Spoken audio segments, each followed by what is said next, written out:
تم کیا سمجھتے ہو تم نے کسی کو ایذا پہنچائی ہے تو وہ رب تجھے چھوڑے گا؟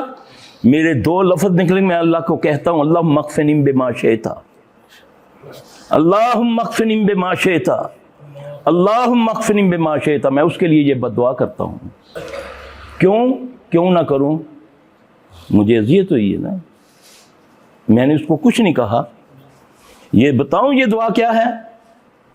یہ سورہ بروج کی تفسیر میں جا کے پڑھ لینا۔ اس میں اس وقت کا بادشاہ جو ہے وہ اس نے جادوگر رکھے ہوئے تھے، اس کا بڑا جادوگر کہتا ہے یہ بادشاہ سلامت اپنا بندوبست کرو، میں مرنے والا ہوں، تو کوئی اس کا میرا متبادل ڈھونڈو۔ جادوگر وہ بادشاہ کہتا ہے اب کہاں سے لاؤں؟ اس نے بولا میرا بیٹا بہت لائق ہے۔ یہ تفسیر بتا رہا ہوں قرآن کی، جا کر سورہ بروج کی تفسیر پڑھ لینا۔ اس دعا جو میں نے پڑھی ہے نا، میں تاکہ آگاہ کر دوں کہ اللہ نہ کرے کوئی میرے لیے یہ پڑھ دے، یا آپ اپنے کسی کے لیے یہ پڑھیں جس نے آپ کو ایذا پہنچائی ہے۔ وہ اپنے بیٹے کو لاتا ہے، بیٹا بہت ٹیلنٹ والا بڑا لائق ہوتا ہے۔ اس وزیر کا جو بیٹا ہے اس نے جادوگر کے پاس بھیجنا شروع کر دیا جادو سیکھنے کے لیے۔ اب راستے میں اس کو ایک راہب ملتا ہے، وہ اس کو تبلیغ کرتا ہے کہ بیٹا یہ کام غلط ہے، یہ کام جو میں تمہیں بتاؤں گا یہ صحیح ہے۔ اچھا وہ اس کو بات تمہیں قائل ہو جاتا، لیکن مگر کہتا ہے کہ میری تو ڈیوٹی بادشاہ نے لگائی ہے، تو یہ نہ ہو کہ بادشاہ کو پتہ چلے تو میرے باپ کو مجھے قید کر دے یا قتل کروا دے۔ اب وہ جادوگر کے پاس بھی جاتا ہے لیکن راہب کے پاس بھی جاتا ہے، تو اللہ نے اس کے دل کو صاف کرنا شروع کر دیا۔ اچھا ایک مرتبہ وہ شہر میں داخل ہوتا ہے تو لوگ کھڑے ہیں تو دیکھتے ہیں کہ وہ جو گزرگاہ ہے اس پر ایک بہت بڑی بلا کھڑی ہے، اس نے سب کا راستہ روکا ہوا ہے۔ یہ قرآن کی تفسیر بتا رہا ہوں میں، اس نے سب کا راستہ روکا ہوا ہے۔ تو مشہوری میں وہ تھا کہ بڑا اللہ کا نیک بندہ ہے یہ۔ اب ان لوگوں کو کہ آپ کچھ کریں گی، یہ تو ہم نہ تیروں سے مرے گی نہ کچھ نہ کھا، آپ کچھ کریں، لفظ بھی غور کرنا، ایسے کر لیا کرو ویسے۔ اس نے ایک پتھر اٹھایا، کنکری اٹھائی، کنکری۔ وہ کہتا ہے اے اللہ اگر اس جادوگر سے بہتر اس راہب کا دین ہے تو میں تیرا نام لے کر اس کو کنکر مارتا ہوں، تو اس کو قتل کر دے۔ کہتا کس کو ہے؟ کہ کسی کو پکارتا، جادوگر کو یا راہب کو؟ اے اللہ، اور اپنے لیے بھی کسوٹی بنا رہا ہے کہ اگر اس جادوگر سے بہتر اس راہب کا دین ہے تو اللہ میں تیرا نام لے کر اس پر کنکر پھینکتا ہوں، تو اس کو ختم کر دے۔ اس نے کیا کیا؟ اللہ اکبر پڑھا اور اس نے کنکر پھینکی، وہ بلا پاش پاش ہو گئی۔ لوگوں میں اس کا چرچا بڑھ گیا۔ اچھا بادشاہ کو یہ بات پہنچی تو بڑا خوش ہوا کہ لڑکا بڑا پہنچ گیا ہے۔ ہمارے یہاں جادوگروں کو پہنچا ہوا کہتے ہیں نا، یہ سرکار بڑی پہنچی ہوئی ہے، تو حقیقت میں اللہ کا ولی تھا۔ اب بادشاہ اپنے ایک نابینا تھا، اس کا وزیر، اس نے بولا یار لڑکا بہت، اس کا مطلب ہے کہ اچھی محنت کر رہا ہے، میرے بڑے کام آئے گا۔ اس کو نہیں پتا تھا کہ یہ دین سے، جو حق کے دین ہے اس پر آ گیا ہوا ہے۔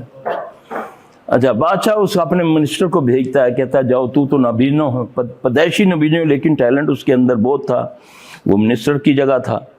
وہ آ کر اس سے بڑا ایمان تازہ ہوتا ہے، میں آپ کو بتا دوں۔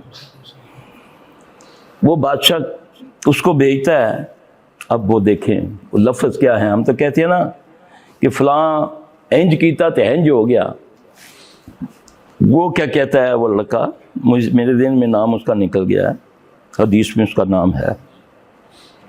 وہ کہتا ہے پہلے دعوت دیتا ہے اس کو، توحید کی دعوت دیتا ہے اس کو، اللہ کی طرف بلاتا ہے کہ کتنا عرصہ ہو گیا تجھے اس کے جو اپنے آپ کو خدا مانتا ہے، تیری آنکھوں کو وہ ٹھیک نہیں کر سکا، تو میرے اللہ کے پر ایمان لے آ تو میں دعا کرتا ہوں اللہ تجھے آنکھیں دے دے گا۔ اچھا، اس نے بولا مجھے آنکھیں چاہیے جو مرضی کہے، ہوتا ہے نا بندہ جب پھنسا ہوتا ہے تو وہ تو کہتا ہے جو مرضی کروا لو، اب لوگ ہمیں کیوں لوٹتے ہیں، کیوں ایمان سمیت لوٹ رہے ہیں ان بیماریوں کی وجہ سے کہ کسی کے گھر میں آگ لگتی سمجھ نہیں آ رہی، کسی کو کٹ لگتا ہے، کسی کے کپڑے جل رہے ہیں، کسی کا کچھ ہو رہا ہے، وہ کہتا ہے جہاں سے مجھے یہ ملے بس وہی میرا بن جائے۔ یہی ہے نا، اللہ ایسی ازمائش میں کسی کو نہ ڈالے۔ اب وہ لڑکا کیا کہتا ہے، اے اللہ اس کو میں نے تیری طرف بلایا، میں نے اپنے گروہ کی طرف، اپنے فرقے کی طرف نہیں بلایا، میں نے تیری طرف اس کو بلایا ہے، تو اے اللہ تو اس کو آنکھیں دے دے۔ اس نے یہ کہا، اس کی آنکھیں آ گئی۔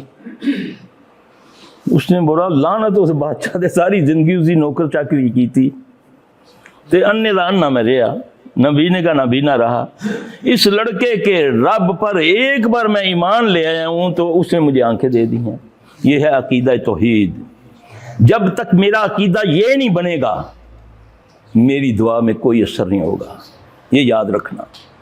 دعا ہم اللہ سے مانگتے ہوتے ہیں، خیال ہمیں کسی اور کا آتا ہے کہ فلاں کے پاس چلے جائیں گے، فلاں میری مدد کر دے گا، فلاں لگا اللہ کے ساتھ ہوا ہے تو شیطان ذہن میں ڈال رہا ہے ماموں کو کر لے لبینا پیسے، فلاں دوست نو پیسے فون کر دے وہ بھیج دے گا پیسے۔ جب تو یہ اپنا جواب دے دل میں کہ اللہ نہیں میں نے تجھ سے لینا، تو اللہ کی قسم وہ ثواب بنائے گا۔ ثواب تو اس نے بنانا ہے نا، اور خیر کا ثواب بنائے گا۔ اب بادشاہ کو جب یہ پتہ چلا تو بادشاہ نے کہا کہ یہ تو گمراہ کر رہا ہے لوگوں کو۔ اب بادشاہ نے اس کو بلایا اپنے محل میں، اس نے اس کے منہ پر بولا تو منکر سا بندہ ہے، تو کتوں آ گیا؟ خدا تو وہ ہے، رب تو اوپر ہے جو ساری کائنات کا مالک ہے، جو سب کی بگڑی بنانے والا، سب کا داتا، سب کا غوث، جس کو چاہے اولاد دے، جس کو چاہے بیٹا دے، جس کو چاہے بیٹی دے، جسے چاہے دونوں دے، جسے چاہے کچھ نہ دے، اس رب کی طرف میں بلاتا ہوں لوگوں کو۔ بادشاہ نے بولا اپنے دروغہ کو دیا حکم کہ اس کو لے جاؤ سمندر میں لے جاؤ، اور سمندر میں بیچ سمندر کے جہاں گہرا سمندر ہو وہاں اس کو ایک دم نہ ڈبونا، جیسے ہی یہ تم اس کو دعوت دینا کہ اگر یہ مجھ پر ایمان لاتا ہے تو ٹھیک ہے، ورنہ تم اس کو کشتی سے پھینک دینا۔ یہ میں قصہ نہیں سنا رہا بھائی، یہ سیدھی بات ہے، سورج بروج بتا رہا ہوں، جا کر پڑھ لینا، قرآن میں جا کر دیکھ لینا، سورہ طارق سے پہلے آتی ہے۔ تفسیر مختلف تفسیروں میں ہے، سارے تقریباً ہے، ہر تفسیر میں یہ ہوگا۔ اچھا، اب وہ وہاں اس کو سمندر کے لے جاتے ہیں سینٹر میں۔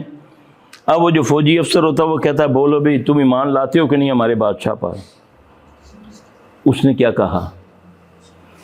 اس نے کہا اللہم اکفنہم بما شئت۔ اس نے یہ کہا، کشتی ٹوٹ گئی، جہاں وہ کھڑا تھا وہ تختہ ثابت، باقی ساری فوج ڈوب گئی، تختہ چلا کنارے پہ آ گیا۔ اب بادشاہ جو ہے اس نے دیکھا کہ یار یہ کیا چکر ہے، میں اس لیے بتا رہا ہوں اللہ ہمارے عقیدے درست کر دے۔ وہ پھر پکڑ لیا، بادشاہ نے بولا اس کو اب سمندر میں نہیں، اس کو پہاڑ کی چوٹی پہ لے جاؤ، وہاں سے اس کو اوندے منہ گرا دو اور دعوت اس کو دے دینا، کیونکہ جو لالچی آدمی ہوتا ہے نا وہ پتھر سے بھی اس کو فائدہ پہنچے تو پتھر کی بھی پوجا شروع کر دیتا ہے، چاہے وہ کسی لوگ ناگ پایا جی یہ جدوں نہ پایا کاروبار چل پہ ہے، اب اللہ پر یقین ختم، اب پتھر پر یقین آ گیا ہے نا۔ یہ عقیدہ ہے نا، ہمارے عقیدے یہ ہیں، ہمارے عقیدوں پر ضرب لگا دی گئی ہے کہ ہم اللہ کی طرف جائیں نہ، فلاں ولی نے یہ کر دیا، فلاں نے یہ کر دیا، فلاں خود ساختہ ولی بنائے ہوئے ہیں۔ جو اللہ نے بھیجے ان کی طرف ہمارا توجہ نہیں، ان کو گالیاں پڑتی ہیں۔ اچھا، پہاڑی کی چوٹی پہ لے گئے، وہاں جا کر دعوت دی، اس نے بولا اللہم اکفنی بما شئت، یہ لفظ ہے، یہ حسن المسلم کے اندر یہ دعا مل جائے گی آپ کو۔ حسن المسلم کتاب ہے نا، پلے سٹور پر جا کر اس کو لوڈ کر لیں، ڈاؤن لوڈ کر لیں، انشاءاللہ آپ کو یہ دعا مل جائے گی۔ اور آپ اپنے کوئی بھی آپ کو اللہ نہ کرے زیادتی کرتا ہے تو آپ اس کے لیے پڑھیں گے، اللہ تعالیٰ انشاءاللہ آپ کو اس سے نجات دے گا۔ لیکن عقیدہ یہ ہونا چاہیے یہ کرے گا اللہ، کیونکہ میں نے کیا کہا، اللہم اکفنہم بما شئت، جب یہ کہا تو پہاڑ کانپا، اس جھنڈے سے، اس جھٹکے سے وہ ساری فوج پہاڑ سے نیچے گر گئی، یہ آ گیا۔